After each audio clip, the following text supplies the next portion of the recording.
বন্ধুরা দেখতে পাচ্ছেন বাঘের এরিয়ায় মানে বাঘের জঙ্গলে আমাদের পাশে গ্রাম। আর এই জঙ্গলে যেহেতু এখানে কয়েকদিন ধরে বাঘের সন্ধান আনাগোনা দেখা যাচ্ছিল, আর সেই কারণে চারিদিকে বন দপ্তরে এসে জাল দিয়ে ঘিরে দিয়েছে। আমরা সেই জালটি দেখাবো। গত রাতে 12টার সময় সেই খাঁচা পাতা পরে বাঘ ধরা পড়েছে এবং সেই বাঘ নিয়ে বাসায় চলে গেছে। তো আপনাদের সেই স্থানটা দেখাচ্ছি যেখানে বাঘ ছিল। আমরা দেখাবো, খাঁচাটা দেখাবো আপনাদেরকে। আমার প্রতিবন্ধী যে নেই ক্যামেরা করছে তাকে বলবো বাঘের খাঁচার কাছে যেখানে খাঁচা পড়েছিল রাত্রে, আমরা সেই স্থানটা আপনাদের দেখাবো।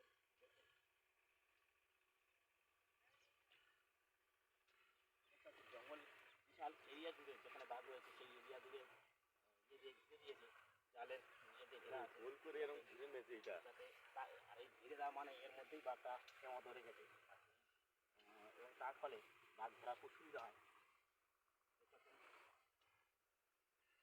দেখাবো এই খাঁচা, এটা হচ্ছে সেই বাঘের খাঁচা, যে খাঁচায় বাঘ রাত্রে গত রাতে পড়েছিল 12টার সময়, রাত 12টার সময়। সেই খাঁচা দেখতে পাচ্ছেন প্রচণ্ড ভারী এবং ছোটো জাল দিয়ে ঘেরা ইয়ে করা। যদিও নখ দিলে সেই জালে থেকে, যেমন এই দেখুন এখানে নখ মারলে অবশ্যই এই জাল থেকে নখ দিয়ে হয়, তবু তার সত্ত্বেও অনেকটা সেফটি রক্ষার জন্য জাল দেখতে জাল দিয়ে ঘিরে জঙ্গলটা পুরো ঘিরে নিয়েছে যাতে বাঘের বাইরে যেতে না পারে। এটা পাদানি, সেই জন্যে তারপরে একটা জিনিস দেখাবো।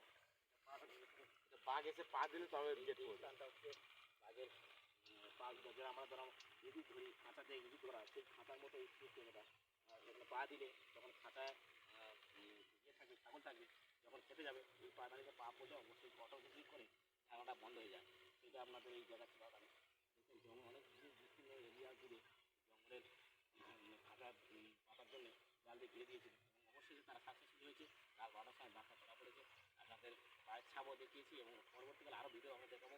আমার সাপোর্ট করুন, সাথে থাকুন এবং আমার ফেসবুকে ফলো করুন মঙ্গলবার দত্ত, এবং ইউটিউব চ্যানেল আছে, যেটা ইউটিউব চ্যানেল আমার চ্যানেলকে সুন্দরবন এমডি ব্লগ। আপনারা সাপোর্ট করুন, সাবস্ক্রাইব করুন এবং আমার পাশে থাকুন।